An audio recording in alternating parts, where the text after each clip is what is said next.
嗨，大家好，我是江西小红。今天和大家分享一个话题，就是现在周围的人都已经阳了，90%以上的人都已经在阳了。那么从阳，它的每一天，它的症状都是不一样的。今天就和大家分享一下阳了的第4天是个什么样的症状。首先，第4天比以前从疼痛上面有所缓解，从发烧上面应该是已经减退，但是第4天它也有第4天的这个症状，比如咳嗽。第4天最严重的，而且最表现明显的，就是不停的咳嗽，而且鼻涕、鼻塞、嗓子发炎肿痛这样的情况还是比较明显的。当然，如果是咳嗽痰多的话，有人讲这也是马上要治愈的一个前兆，咳嗽也是在清理这个战场的前奏。也有人讲，在阳了的1个星期之内不能够洗澡，洗澡会带来不好的结果，会复阳，反而会全身痛这样的情况。当然，这也不是100%的都会发生这样的情况。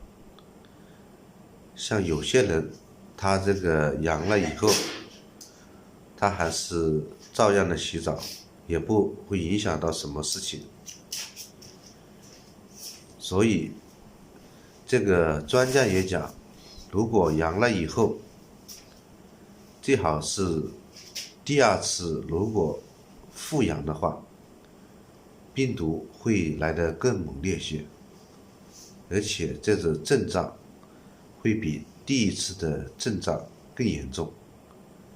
所以这个事情也是没完没了的。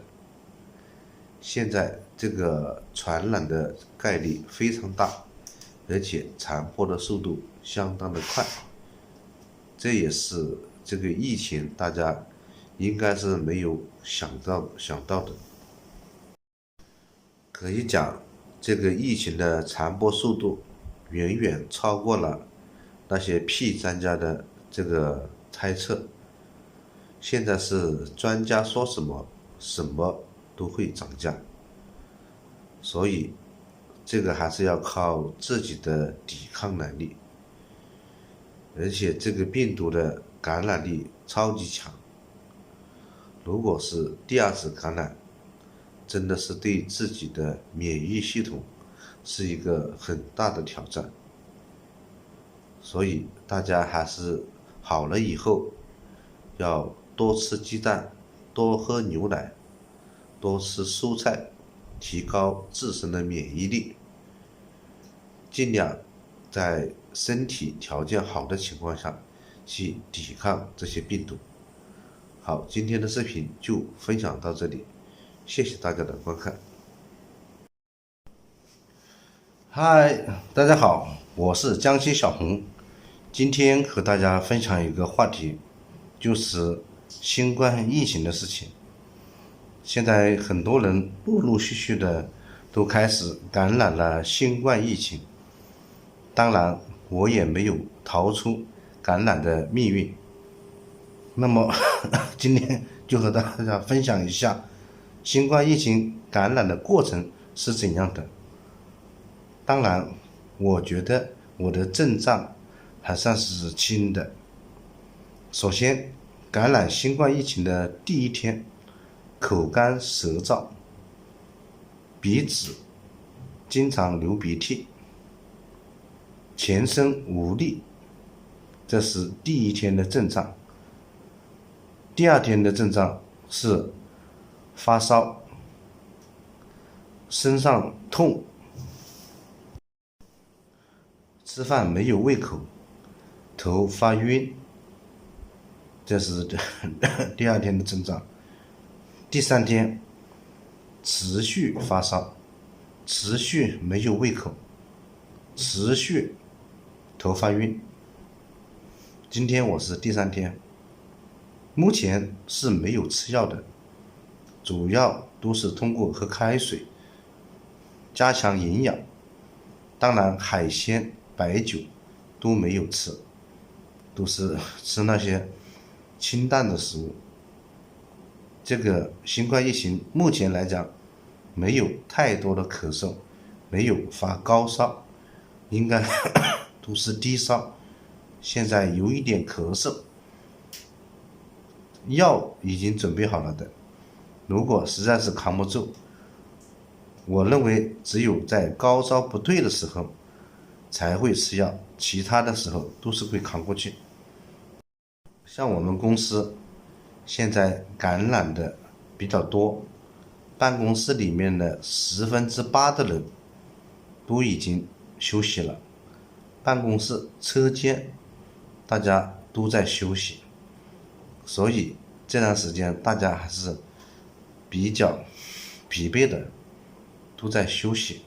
现在退烧药也买不到，